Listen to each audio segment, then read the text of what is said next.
Pour terminer cette semaine sur les écrans, nous présentons une autre caractéristique intéressante des cristaux liquides.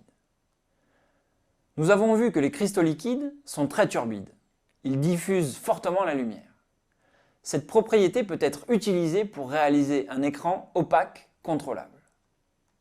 Si par exemple nous souhaitons projeter un texte sur un écran, ici l'objet avec le texte MOOC physique, alors en utilisant une lentille convergente, l'image se formera sur l'écran. Si nous insérons un polariseur et un analyseur, avec des directions de polarisation orthogonales, alors la lumière est bloquée et il n'y a plus rien sur l'écran.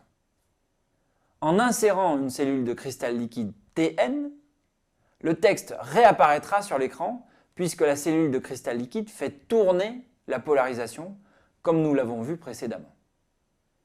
Dans la vidéo qui suit, nous allons montrer qu'en contrôlant les propriétés de la cellule de cristal liquide, on peut contrôler l'affichage du texte. Au départ, la cellule Tn est à l'état cristal liquide, et cette cellule est placée entre polariseur et analyseur croisé, et également entre un écran et un objet éclairé, le texte MOOC physique des objets du quotidien, qui est au premier plan.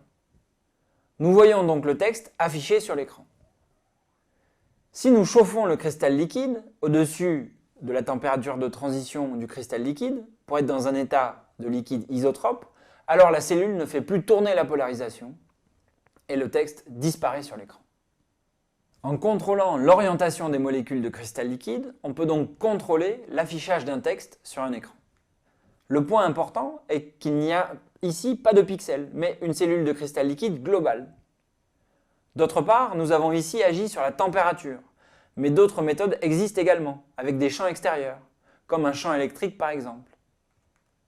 Ceci peut être utilisé, comme ici, pour contrôler des vitres dont l'opacité est contrôlable. À gauche, la vitre est transparente. À droite, avec une modification de l'orientation des cristaux liquides, la vitre devient opaque et on peut s'en servir pour afficher quelque chose. Ceci est notamment utilisé dans certaines salles de réunion, à la place des rideaux par exemple. Vous avez maintenant terminé cette semaine sur les écrans et afficheurs. N'oubliez pas de poser vos questions sur les forums et de visionner les vidéos en laboratoire. À très bientôt!